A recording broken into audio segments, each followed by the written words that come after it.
नमस्कार दर्शक बंधु जय जगन्नाथ। आज दिन प्रथम प्रश्न। आजिर प्रश्न बारंबार झाड़ा हेउथिले कौन चोबाई खाइले झाड़ा शीघ्र बंद हो जाए। यार ऑप्शन गुड़िक रही ऑप्शन ए मेथी, ऑप्शन बी धनिया, ऑप्शन सी मक्का, ऑप्शन डी चना।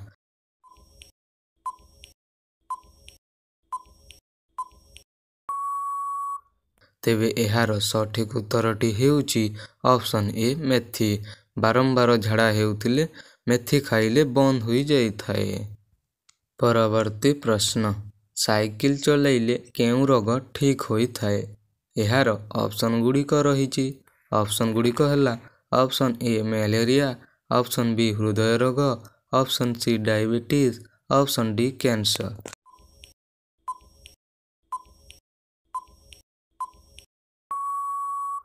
तेबे यार सठिक उत्तरटी हेउची ऑप्शन बी हृदय रोग।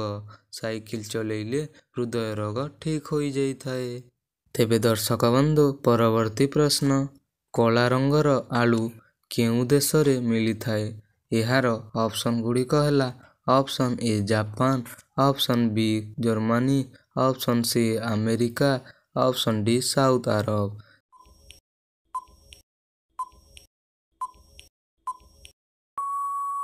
तेबे यार सठिक उत्तरटी हेउची ऑप्शन सी अमेरिका। कला आलू अमेरिका रे मिली थाए। परवर्ती प्रश्न केउ पत्र खाइले रोग प्रतिरोधक शक्ति बढ़े। आपणक पय ऑप्शन गुड़िक है ऑप्शन ए कलोरा पत्र, ऑप्शन बी पुदीना पत्र, ऑप्शन सी धनिया पत्र, ऑप्शन डी लिंब पत्र।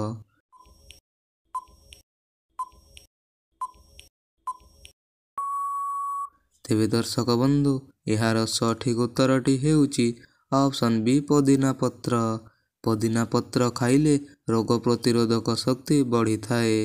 तो दर्शक बंधु परवर्ती प्रश्न केउ प्राणी को छुरी रे काटिले मध्य कटि न थाए।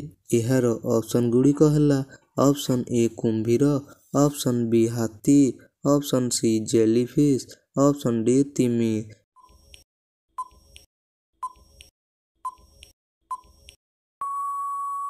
तेबे यार सठिक उत्तरटी हेउची ऑप्शन सी जेलीफिश। जेलीफिश को छुरी रे काटिले मध्य कटि न थाए। तो दर्शक बंधु आपणक पई परवर्ती प्रश्न प्रतिदिन पान खाइबा द्वारा केउ रोग भल हो जाए। यार ऑप्शन गुड़िक है option A sugar, option B dengue, option C रक्तचाप, ऑप्शन डी बदहजमी।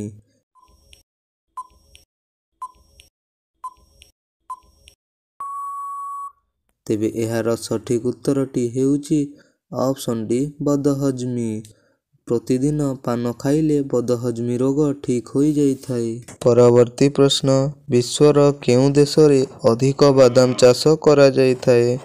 आपणक पय ऑप्शन गुड़िक है option A Brazil, option B Greek, option C चीन, ऑप्शन डी भारत।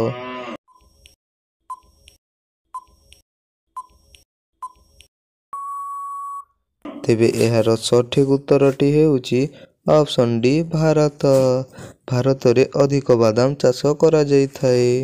तेबे दर्शक बंधु परवर्ती प्रश्न अधिक पची जाइथिबा कदली खाइले केउ रोग होइथाए।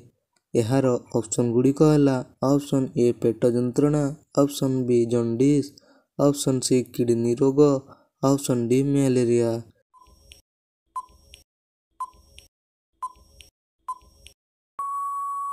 तेबे यार सठिक उत्तरटी हेउची ऑप्शन ए पेट जंत्रणा।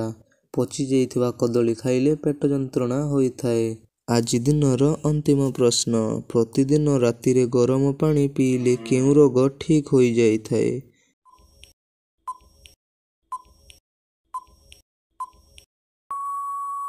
तेबे यार सठिक उत्तरटी हेउची थायराइड।